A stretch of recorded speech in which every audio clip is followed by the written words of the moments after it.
comme chaque soir, Inch'Allah, ensemble avec l'imam Salih Sayyidi ya laytana kunna ma'akum, avec la sincérité, Inch'Allah. Ya laytana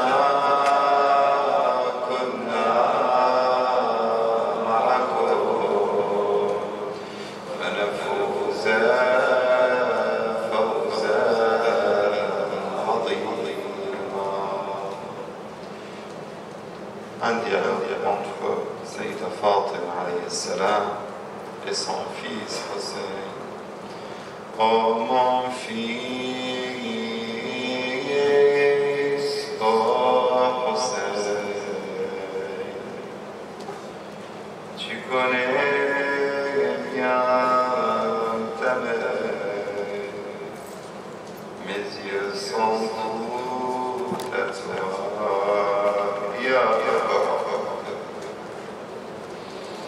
Tu fais tout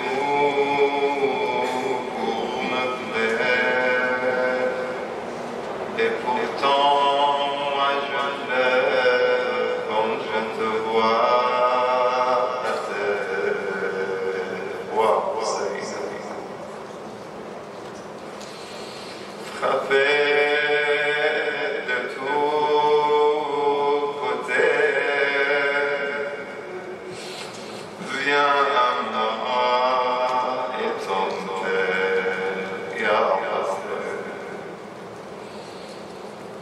Oh mon fils, oh Hussein,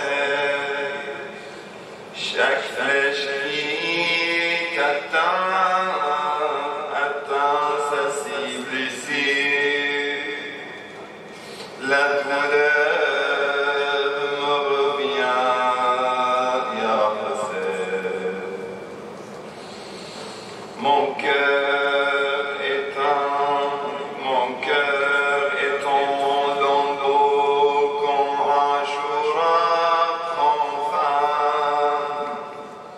Mon enfant est en sang et moi je n'ai plus rien. Oh mon fils, oh Hussein, avant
الحسنة ولا السيئة ادفع بالتي هي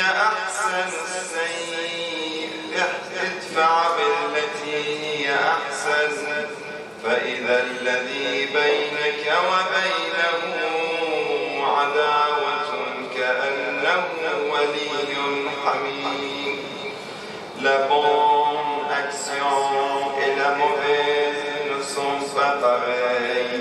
Repousse le mal par ce qui est meilleur, et voilà que celui avec qui tu avais une animosité devient tel un ami chaleureux. Décorer notre majlis avec salat ala Muhammad wa ala Muhammad.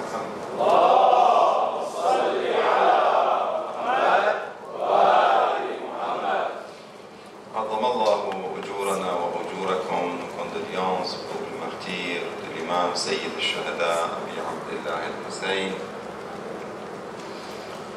Aujourd'hui, nous allons parler de notre imam al-Baqir salawatullah wa salamu alayhi, notre sixième imam salawatullah wa salamu alayhi. Qui est notre imam al-Baqir? Pourquoi on l'appelle Baqir? Certaines questions que vous connaissez, mais on passe rapidement et puis, comme d'habitude, on prend un hadith et on essaie de l'expliquer. Une citation qui peut nous servir dans notre vie, Inch'Allah ta'ala. L'imam Al-Baqir alayhi salatu wassalam, comme vous savez, il est le fils de l'imam Zayn al-Abidin salamullah alayhi. Et sa mère, elle est Fatima, connue par As-Siddiqa. Fatima bint al-Hassan alayhi salam. Ça veut dire que de côté de son père, son grand-père, il est qui? L'imam al-Hussein. De côté de sa mère, son grand-père, il est l'imam al-Hassan al-Mujtaba, salamullah alayhi. Vous voyez quelle, bénédiction de l'imam et d'avoir surtout une mère qui est Siddiqa. L'imam lui-même, il dit Innaha Siddiqa. Siddiqa, ça veut dire véridique. Elle avait des qualités. Ce soir, c'est la nuit de al-Banin. Salamullah alayha. On va passer rapidement sur aussi ses qualités, mais la mère de Sayyid, de l'imam al-Baqir, était une telle mère comme Fatima as-Siddiqa. C'est pour ça qu'on appelle l'imam al-Baqir Dhul Khiratayn. On l'appelle Dhul Khiratayn, ça veut dire de khayr. Vous connaissez le mot khayr. Dhul Khiratayn, ça veut dire de deux côtés. Il est lié à l'imam. L'imam al-Baqir alayhi salam était, le prophète sallallahu alayhi wa sallam avait parlé de l'imam al-Baqir. Avec qui? Avec un de ses compagnons, ses proches compagnons, qui est Jabir ibn Abdullah al-Ansari. Alhamdulillah, vous le connaissez. Surtout, je pense qu'on entend toujours de lui et on entend son nom et on connaît Jabir par l'histoire de Arba'in. Car chaque fois qu'on parle de Arba'in, Jabir ibn Abdullah al-Ansari radouanullah ta'ala alayhi était le premier qui était arrivé à Karbala. Avant même la famille prophétique, avant la caravane qui est arrivée de Sham, de Damas, Jabir était déjà présent. Qui est Jabir? Jabir ibn Abdullah, il est le fils de Abdullah al-Ansari. Abdullah al-Ansari était un des compagnons proches du prophète. Il était une des personnes qui a reçu le prophète sallallahu alayhi wa sallam à l'arrivée à Médine. Quand le prophète a fait le hijra, il est arrivé à Médine. C'est là que Jabir ibn Abdullah al-Ansari, il a accueilli le prophète sallallahu alayhi wa sallam.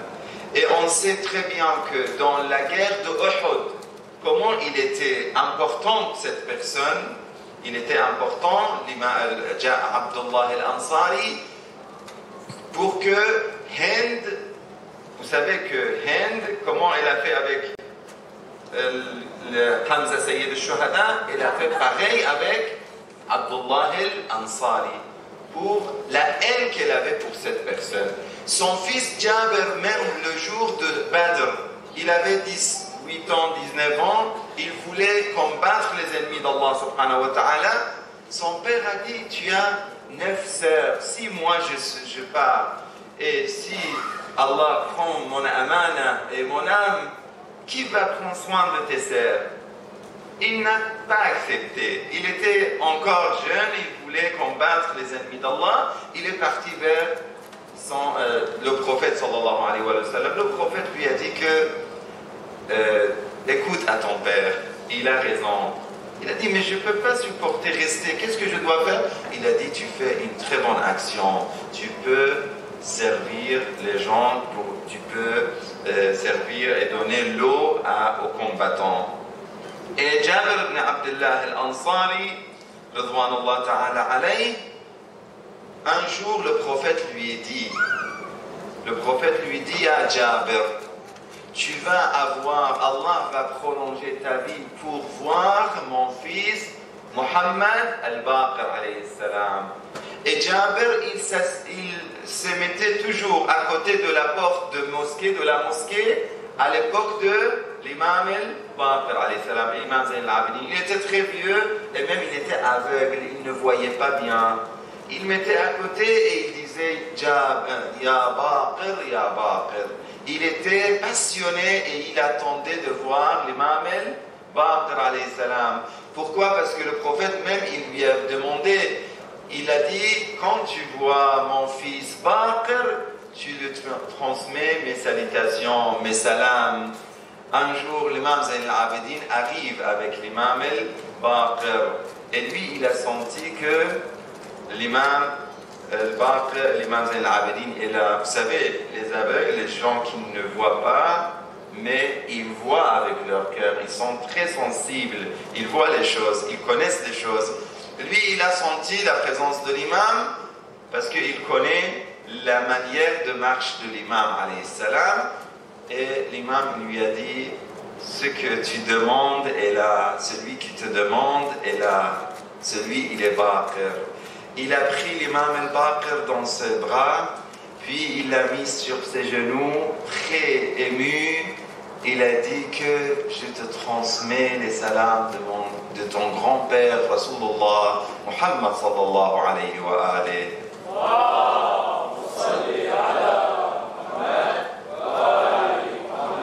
Mais pourquoi l'imam al-Baqir, il s'appelle Baqir? Dans la langue arabe, on dit que lorsque fermier laboure la terre, ou il sillonne le sol, ça on l'appelle Baqara. Baqara ay fataha. يعني باللبناني فتح شق الأرض فتحها. Pourquoi on l'appelle Baqir? Car il a ouvert la terre du savoir et de la science de tous les prophètes. Baqir ulum al-awwalin wal-akhirin. C'est très important d'avoir les sciences et le savoir. L'imam al-Baqir, il a un hadith concernant cette question, l'importance de la connaissance et de la science. Alhamdulillah, je suis très reconnaissant et on doit être reconnaissant à la personne, même on va dire Fatiha pour ses parents, celui qui a partagé ce livre qui est sur la vie de Ahl al-Bayt alayhim salam, un très beau livre. J'ai trouvé, j'ai regardé et même aujourd'hui je vais vous citer une citation de ce livre, Inch'Allah ta'ala. Le savoir c'est avant tout. La valeur de chaque personne c'est sa connaissance, c'est son savoir. Le prophète sallallahu alayhi wa sallam dit dans un hadith très connu du prophète, ça veut dire tout le bien de ce bas monde et d'au-delà, c'est dans la connaissance, dans le savoir. Le savoir, c'est avant tout. Mais pas seulement le savoir qui va nous aider pour avoir, Inch'Allah, pour avoir l'indulgence. Et comme dans certaines traductions, on traduit le helm avec le mot le magnanime ou, excusez-moi, la magnanimité. C'est un peu difficile ce mot. Mais c'est quoi? Je traduis, j'explique, on dit le helm. Le helm, c'est la patience. Mais pas, il y a la patience même, c'est de contrôler la colère. La personne, chaque être humain, et c'est le hadith de l'imam al-Baqir est très beau. Je vais vous citer le hadith, puis je vais vous l'expliquer. Il dit Ma shiba shay'un bi shay'in. Écoutez bien, si on peut même apprendre par cœur ce hadith. C'est court, mais c'est très beau. Ma shiba shay'un bi shay'in ahsan min hilmin bi'ilm. Il n'y a pas un mélange plus beau ou meilleur que un mélange entre le savoir, la science d'un côté et l'indulgence d'un autre côté, ou la magnanimité. Vous voyez, ça, pourquoi? Parce qu'en fait, si on n'a pas le savoir et la connaissance, on ne peut pas avoir le contrôle de notre colère. C'est impossible. C'est impossible, je vous le dis. Si la personne, sauf si la personne, il est éduqué par des savants. C'est possible, la personne, il n'a pas appris, mais il était dans un milieu que les savants l'ont éduqué. Ça, c'est possible. Pourquoi? Car Allah subhanahu wa ta'ala, même dans le Coran, il dit « Innama yakhsha Allah min ibadihi al-ulama » Quand on connaît, on sait que ça c'est haram.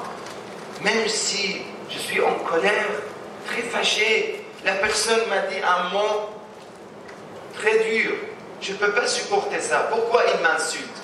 Pourquoi il m'humilie? Pourquoi il me fait ça devant tout le monde? Ça, je ne peux pas accepter. Mais la personne qui connaît le sawab et la récompense de sabr, de la patience. Allah, si on veut être, on dit ta'addabu bi'adabillah. Allahu jamilun yuhibbul jamal, n'est-ce pas? Inna Allaha jamilun. La beauté d'Allah, c'est dans quoi? Allah, il est le magnanime. Allah, il est patient. Allah voit nos péchés et il nous dit rien, il nous fait rien, il nous donne toujours des biens. Si Allah veut nous faire comme on fait entre nous, depuis longtemps il devrait nous châtier, nous punir, nous prendre même de cette vie. Allah nous regarde, nous surveille, nous voit et malgré ça, il est patient avec nous.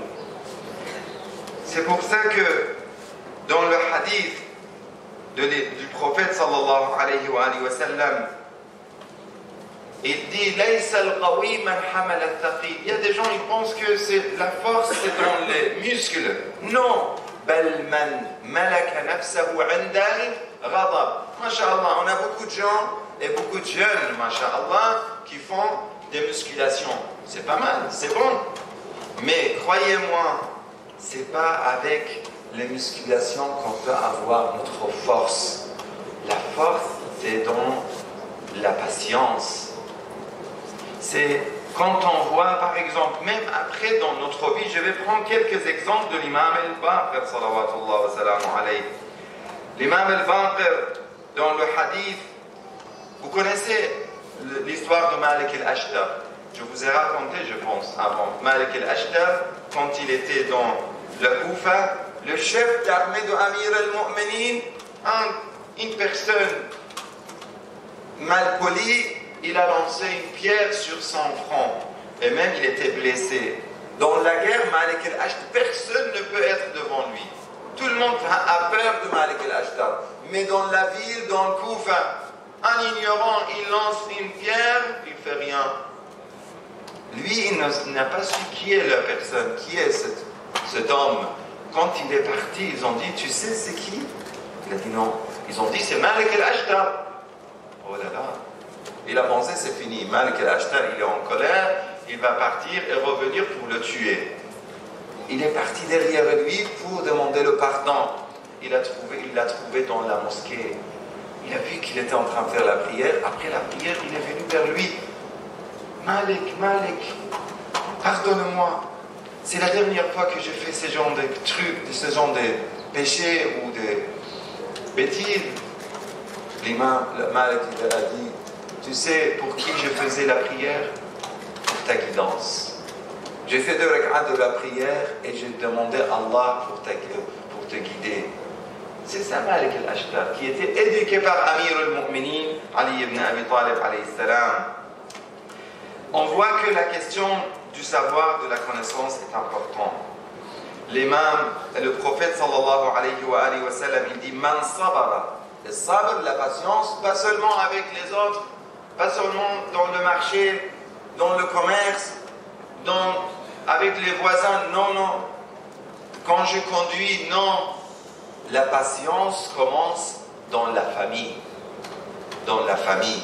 Le prophète dit Man sabara ala khuluq imra'atin sayyi'a. Celui qui a la patience devant qui? Devant une femme, mais qui se comporte mal. Sayyi'at al-akhlaq, akhlaq sayyi'a. Cette personne, wahtasaba fi dhalika al-ajr. Il est patient, il ne dit rien, il se contrôle. Pour qui? Pour Allah subhanahu wa ta'ala. Allah va lui donner la récompense des reconnaissants de shakirin. Vous connaissez maqam al-shakirin, le niveau de shakirin. Même il y a un dua de l'imam Zayn al-Abidin, dua al-shakirin dans Sahifa al-Sajjadiyya. Pareil pour les femmes qui sont patientes avec leur mari. Tazawwaju wa la tutalliqu. Il y a un autre hadith. Tazawwaju, mariez-vous, wa la tutalliqu. Ne divorcez pas. Fa inna at-talaq yahuzzu 'arsha ar-Rahman. Ça vous le connaissez. Inna Allah yubghidu aw yal'an kull dhawaq min ar-rijal wan-nisa. Il y a certains hommes ou certaines femmes, malheureusement, ils se marient pour tester, pour goûter, pour dire oui, je vais goûter le mariage. Non, c'est pas bon. C'est Allah yal'an. La personne qui veut se marier, il doit connaître déjà les règles et les codes de mariage. Je vous donne un exemple, ou 3 exemples. Écoutez bien, j'ai préparé 3 exemples pour vous. Le premier exemple, quand vous voulez faire un permis de conduire, combien de temps vous mettez sur ça? Je vous demande. Au moins des mois. 2 mois, 3 mois. On fait des formations, on apprend l'école, on fait après les examens et les épreuves, et on fait tout ça, et ça prend du temps. On fait des formations pour arriver à ça. Qui parmi vous a fait des formations avant de se marier? Je ne vais pas dire que c'est interdit, non. Mais la formation ne doit pas être formation dans les cours, non, mais de prendre des livres, de lire, de demander, de poser des questions. C'est une vie. C'est une vie conjugale qui doit rester stable. La stabilité de notre vie, c'est tout. C'est avant tout. Même quand on veut, par exemple, travailler et trouver un travail, comment on fait? On fait des formations, on fait des études. C'est le deuxième exemple. On fait beaucoup de choses pour trouver un beau travail, n'est-ce pas? Et un bon travail. Mais pour le mariage, qui est plus important que le travail, on ne fait pas la même chose, malheureusement. Je parle de beaucoup parmi nous. La troisième chose, il y a beaucoup de personnes, ils font des préparations pour le mariage, si, mais les préparations matérielles. Oui, ils se préparent bien avant, ils travaillent pour acheter une maison, et puis pour pouvoir louer, et puis ils achètent une belle voiture, ils achètent des meubles luxueux, ils achètent, ils préparent, même pour ça veut dire le mois de noces, ils payent des milliers et des milliers. Pour la nuit seulement du mariage, pour louer la salle, on paye des milliers et des milliers, on fait tout ça. Et après quelques jours, on a des histoires ou non? Vous avez trouvé devant vous, on a des expériences, malheureusement, mauvaises expériences. 1 mois, 15 jours, 2 mois, 1 an, 2 ans après le mariage, ils se séparent. Pour quelle raison? Parce qu'on n'a pas préparé pour ça. On n'a pas appris. C'est ça l'importance on a dit de la science, de connaissance, de lire des livres. On a ramené des livres de fiqh. Il y a des livres de fiqh. Le fiqh, tafaqahu fi ddin. Il n'y a pas mieux que la jurisprudence. Vous allez trouver devant la porte. Il y a des livres, ce livre qui est sur la vie de Ahl al-Bayt. Lisons quelques livres. Je sais, aujourd'hui, on n'a plus envie de lire, car on a l'habitude seulement d'ouvrir notre portable et commencer à chatter et à envoyer des messages. Ce n'est pas avec ces manières. C'est vrai, si on peut faire, je vous avais dit, si on peut faire des groupes spécialisés pour s'aider, s'entraider, pour avoir de connaissances, par exemple sur le sujet de mariage, sur le sujet par exemple, de l'enseignement des enfants, l'apprentissage, et ainsi de suite. Ça, c'est autre chose. Sallu ala Muhammad wa ali Muhammad. Je reviens rapidement, Inch'Allah, sur quelques exemples de l'imam al-Baqir. Dans la connaissance, il était unique. Il n'y avait plus, c'est normal, c'est le fils de l'imam Zayn al-Abidin, et c'est un imam. Un jour, il y avait un grand débat, et il y avait des conflits même, qui étaient presque proches de la guerre même, entre les deux parties, deux groupes de théologues musulmans. Certains qu'on les appelait les Jabriyin et certains les Mufawwida. Qu'est-ce que ça veut dire? Jabriyin, ce sont les gens qui disaient que Allah nous a créés et il nous oblige. Ça veut dire qu'on ne peut rien faire sans la volonté d'Allah subhanahu wa ta'ala. Ça c'est vrai. L'apparence de cette phrase, est-ce qu'on peut faire autre que la volonté d'Allah? Après, mais il disait que c'est pour ça que Dieu, c'est-à-dire, on ne peut pas dire que la personne, il peut être, les gens, c'est à Dieu de décider s'il veut les mettre dans l'enfer ou dans le paradis. Pourquoi? Parce qu'ils n'avaient pas le choix. Allah les a obligés. C'est la volonté, on parle toujours de la volonté d'Allah. Ils sont obligés et ils n'ont pas le choix. Et ici, il y a un grand débat sur ça. Si c'est comme ça, Allah, est-ce que c'est la justice de Dieu? La justice de Dieu peut accepter ça? Bien sûr que non. L'autre groupe, moi je suis en train de résumer l'histoire et vous donner, on ne peut pas entrer dans le sujet. Sinon, il y a des livres sur ce sujet. C'est très compliqué. Mais juste pour donner une idée de l'importance de ce débat.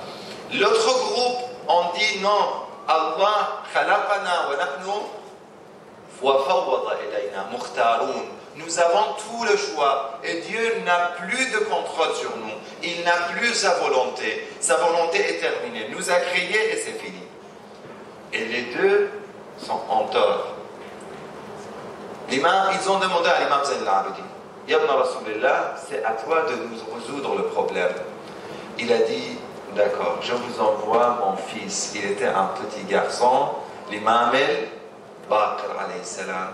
Quand il est arrivé entre les deux groupes, ils ont commencé, chaque groupe à donner ses arguments. À la fin, il a dit, votre réponse est très simple.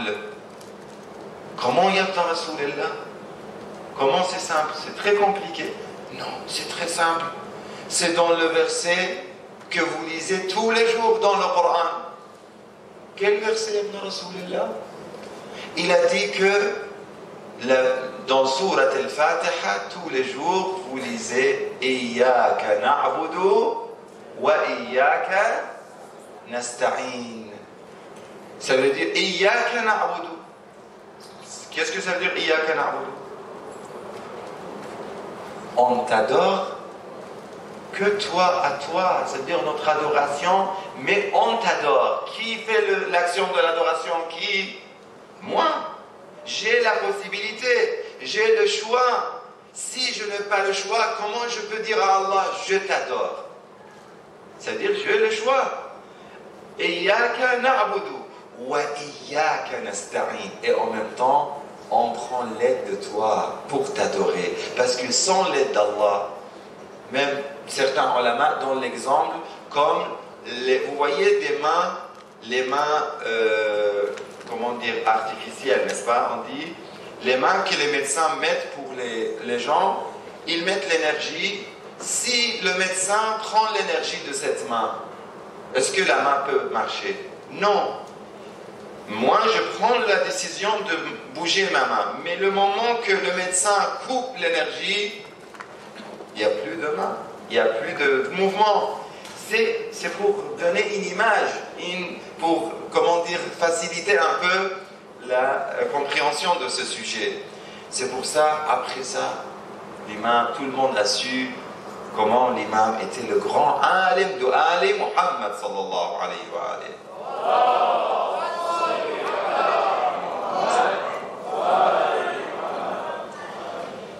L'imam al-Baqir alayhi salam, ça c'était son savoir. Maintenant on vient vers le côté de son comportement. Un jour, un non-musulman a dit à l'imam al-Baqir, Anta baqar. Wal'iyadu billah. Vous savez, Anta baqar, qu'est-ce que ça veut dire? Baqir, on a su, on a compris qu'est-ce que ça veut dire Baqir.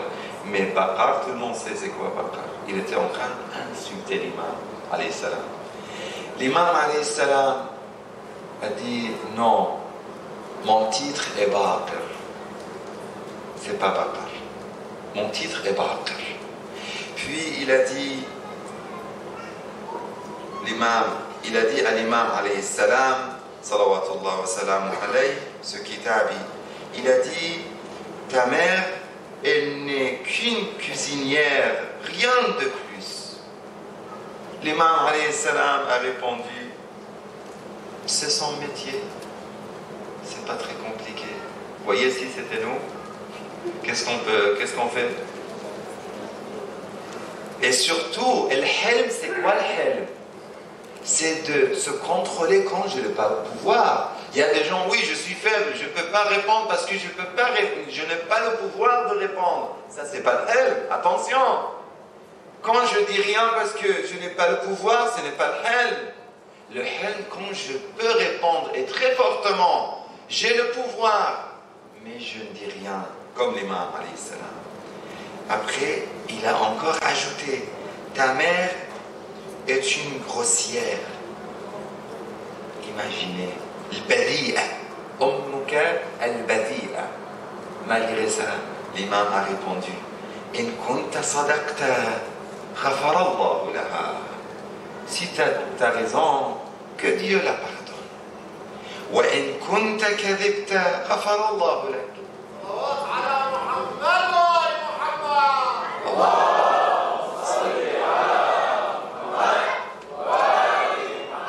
Et si tu as tort, que Dieu te pardonne.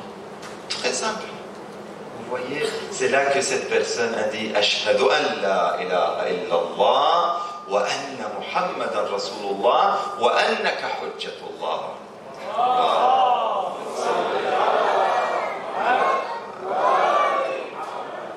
C'est pour ça que l'imam lui-même il dit Salahu kulli al-ma'ayish, jami' al-ma'ayish mil mikyal, thuluthan fitna wa thuluth taghaful. Ça veut dire toute l'intelligence et toute la sagesse, c'est dans quoi? Ça veut dire trois parties. Deux parties, c'est l'intelligence et une partie, c'est de négliger les choses. Je sais, je vois, j'écoute. Je sais très bien que mon épouse, qu'est-ce qu'elle disait. Mais c'est comme si je n'ai pas compris. Je sais très bien que mon fils était en train de m'insulter indirectement parce qu'il est en colère. Moi aussi, je me mets en colère et je le frappe, je commence à le frapper. Non. Je dois trouver la meilleure solution.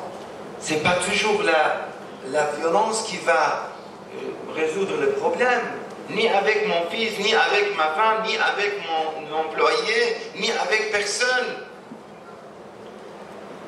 Salah Jami' al-Ma'ayish, c'est comme si je ne sais pas, je n'ai pas compris. Et je termine avec cette histoire de l'imam al-Baqir alayhi salam. Quand l'imam al-Baqir, un des Chamis, vous savez les Chamis, ils étaient influencés par les médias de Bani Umayya. Chami, ça veut dire les gens de Damas. Un de ces Chamis était habité à Médine.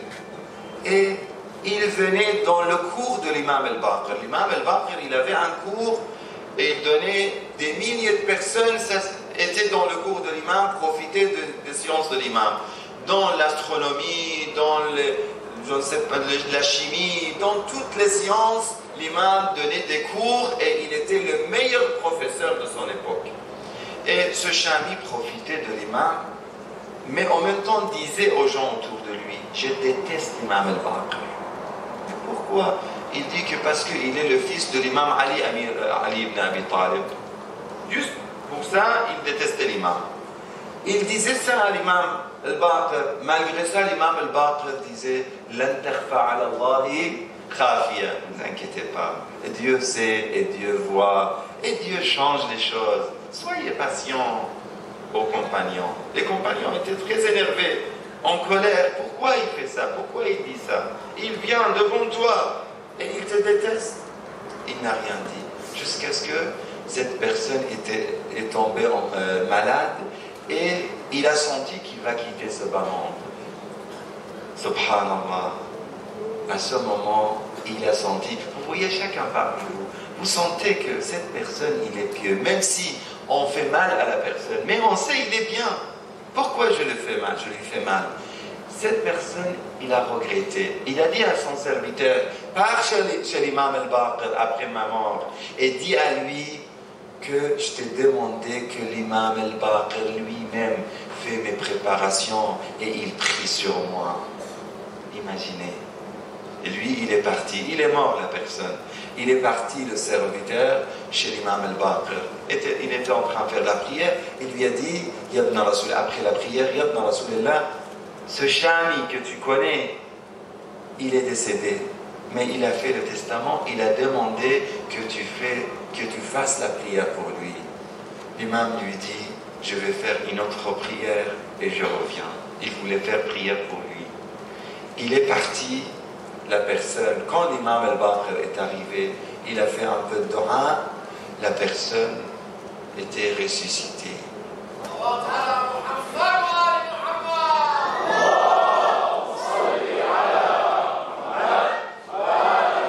Il a dit, la personne, ce Chami, il a dit Ashhadu annaka hujjatullah, que Dieu soit témoin que tu es hujjatullah. J'ai vu Malakul Maut était en train de prendre mon âme quand j'ai entendu un nida min as-sama qui disait que rendez son âme faqad sa'alana iyyah Muhammad ibn Ali al-Baqir alayhi salam.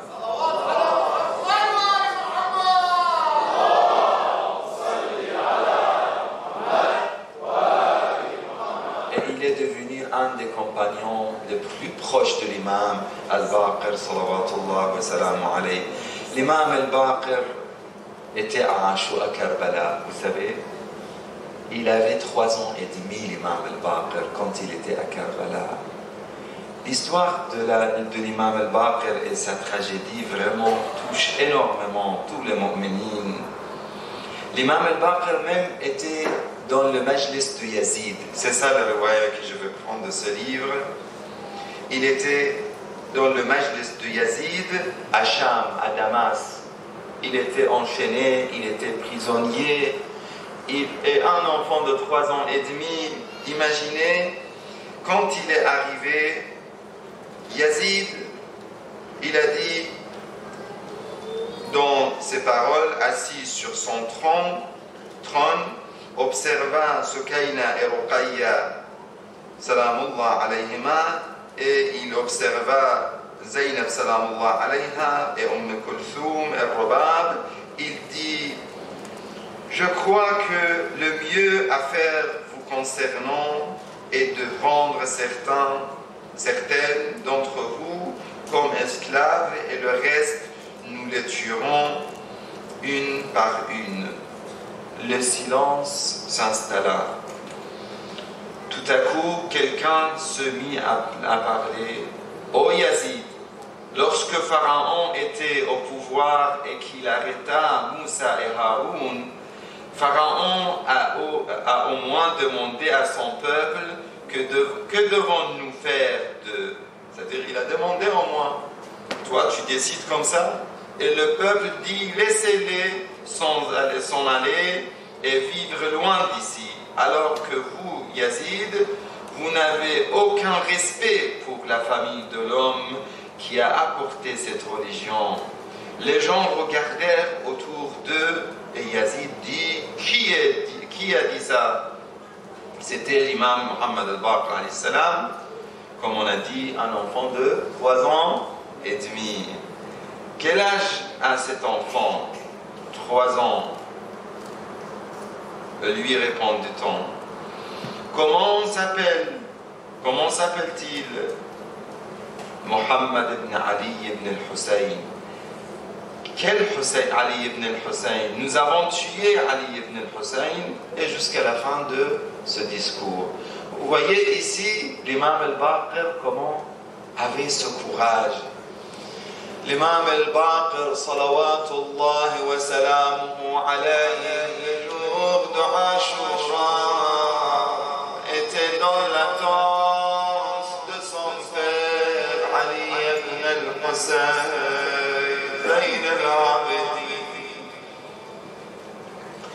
Comme vous savez, l'imam al-Baqir, salawatullahi alayhi, avant de mourir, a demandé, il demanda à l'imam al-Sadiq, il laisse wasiya et testament. La première chose qu'il dit à l'imam al-Sadiq, dépense l'argent que j'ai laissé à répandre le savoir de l'islam, car l'éducation est l'essence de l'islam. Enterre-moi avec l'habit que je portais pour accomplir mes prières, car le salat va parler pour moi le jour du jugement, et assure-toi d'organiser un majlis amina tous les ans en période de Hajj pour l'honneur de mon grand-père Abi Abdullah al-Hussein. Quiconque fait l'âme de la taille d'une de mouche pour l'imam al-Hussein, cette lame peut remédier à des péchés de la taille d'un océan. L'imam al-Baqir regarde son père Ali ibn al-Hussein sur le lit. Il était très malade. Il écoutait de temps en temps l'appel de l'imam al-Hussein. Hal min nasirin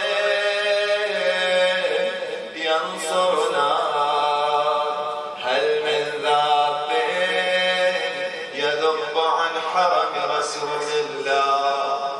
Chaque fois, une personne partait pour combattre les ennemis d'Allah.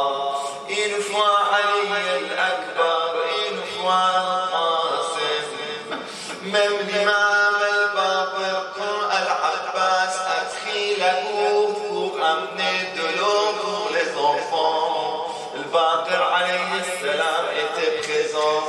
Les enfants criaient Al-Abbas, Al-Abbas, qad qatalna wa Husayna. L'imam al-Baqir alayhi salatu wa salam était parmi eux. Zaynab regardait, les enfants attendaient l'eau, mais Zaynab attendait son protecteur, Abul Fadl al-Abbas. quand les tentars arrivent du côté de l'Euphrate, tout le monde regardait avec l'espoir l'arrivée de Al-Abbas. Mais l'imam al-Baqir ne cherchait pas l'eau. L'imam al-Baqir attendait son cher oncle Al-Abbas. Quand il a entendu la voix de son grand-père Hussein en disant Al-An al-Kasarani, nous allons partir, Inch'Allah, chez al-Bani, qui va dire Roi Husseina. Maintenant dites avec l'imam al-Baqir Roi Husseina.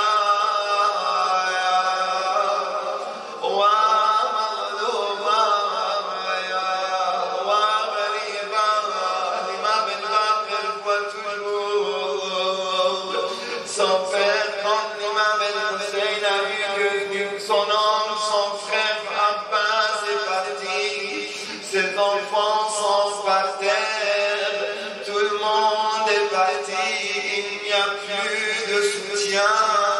Il a dit son père, le père de Baqir, Ali ibn al-Hussein, malgré sa maladie, sa faiblesse, il a essayé de se mettre debout, mais il n'a pas pu. Une fois, il a tombé par terre, puis s'appuyait sur son épée, mais malgré ça, il n'a pas pu. Difficilement, il est parti vers son maître et son père Hussein. L'imam al-Hussein, en voyant cette scène, a dit Ya Zaynab, Ya Zaynab, alayki bi waladi Zayn al-Abidin. Prends la main de mon fils Zayn al-Abidin, لكي لا تخلو الأرض من حجاج. Il faut que toujours un argument d'Allah reste sur cette terre. Toute cette histoire était dans les yeux de Baqir. Al-Baqir est retourné à Médine après la tragédie de Karbala avec son frère Hussein, avec son frère Ali ibn al-Hussein Zayn al-Abidin. Lorsque la caravane de la tristesse et du chagrin des filles de Hussein a parcouru les villes pour qu'on enfin elle arrive à Médine, Bishr ibn Hadlam, ayant reçu la demande de l'imam Zayn al-Abidin d'annoncer en poésie au peuple de Médine le martyr de l'imam al-Hussein, criait Ya ahla Yathrib la muqama lakum biha qutil al-Hussein. Et cette nouvelle était choquante. Qutil al-Hussein.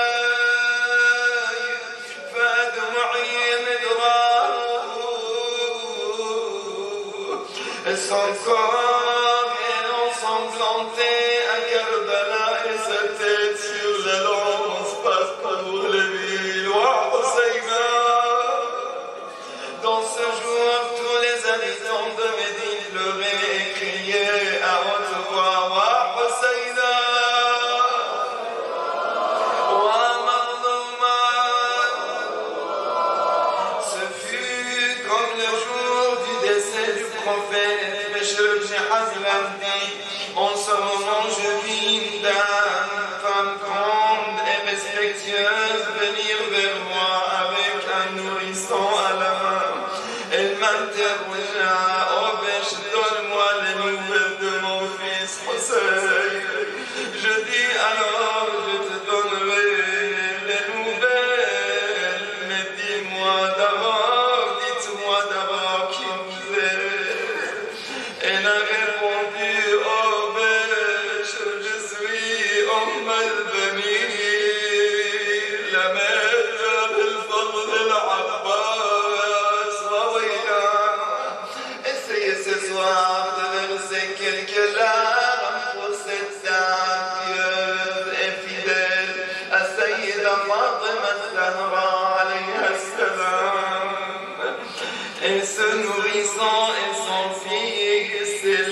Mes condoléances pour le martyr de ton fils Ja'far. Il n'a pas voulu commencer par Al-Abbas, c'est difficile, et ni lui dire et parler de Hussein, car il sait l'attachement, il connaît l'attachement de al-Banin avec l'imam al-Hussein.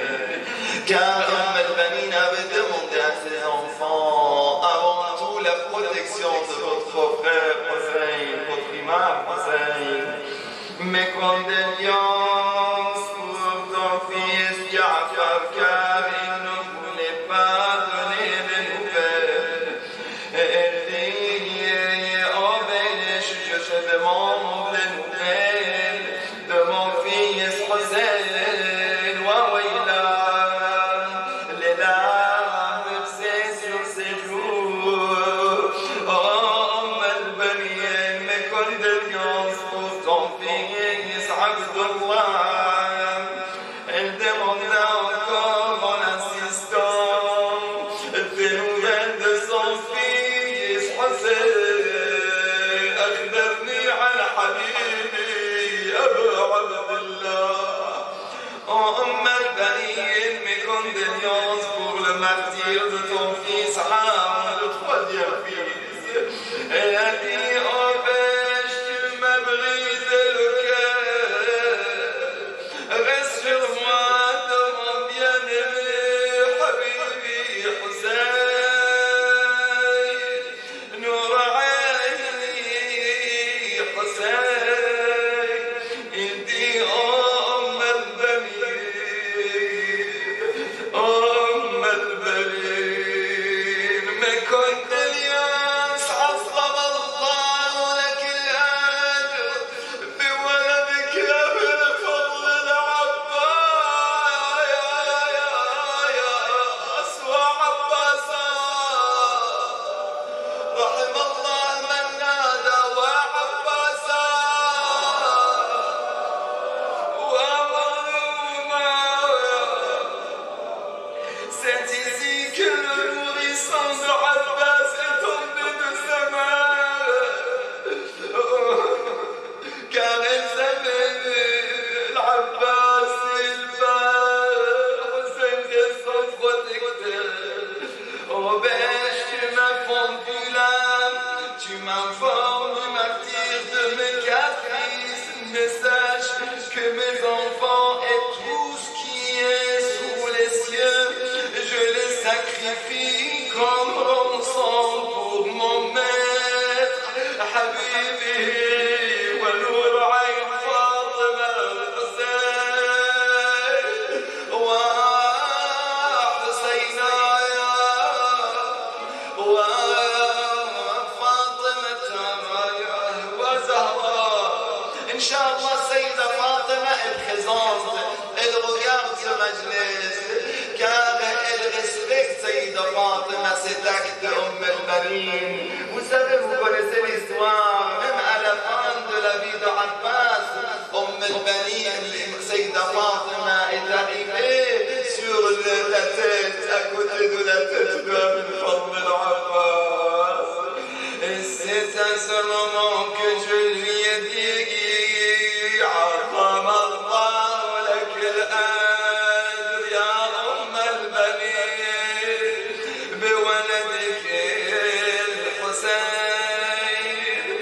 Mes condoléances pour le martyr de ton fils Hussein.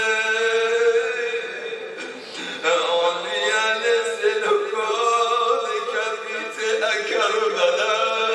Waouila, wa Husayna. رحم الله من نادى وحسينا. Al-Banin, criac يجب وإني وولدا mon fils وولدا وحسينا. Puis elle perdit connaissance. Al-Banin, Al-Banin, Al-Banin, tout le monde, Al-Banin, Al-Banin, البنين prenez vos vœux Inch'Allah. Vous savez qu'Allah nous donne l'occasion de visiter la tombe de al-Banin à Medina. C'est vrai, ce n'est pas facile à partir sur place et faire les ziyara. Mais vous connaissez al-Banin, c'est expérimenté. Celui qui fait Fatiha de al-Banin. Essayez ça. Vous allez voir que vous allez toujours avoir des bonnes réponses. Allah a ouvert les portes pour cette dame car elle a ouvert les portes pour la famille prophétique car elle a tout donné et tout sacrifié pour Sayyida Fatima al-Zahra alayhi as-salam.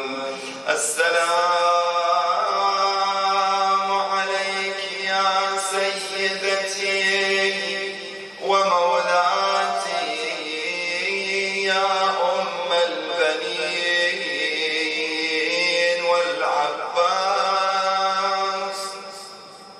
السلام عليك بما صبرت ونعم عقب الدار لبلما بسم الله الرحمن الرحيم أما يجيب المضطر إذا دعاه ويكشف السوء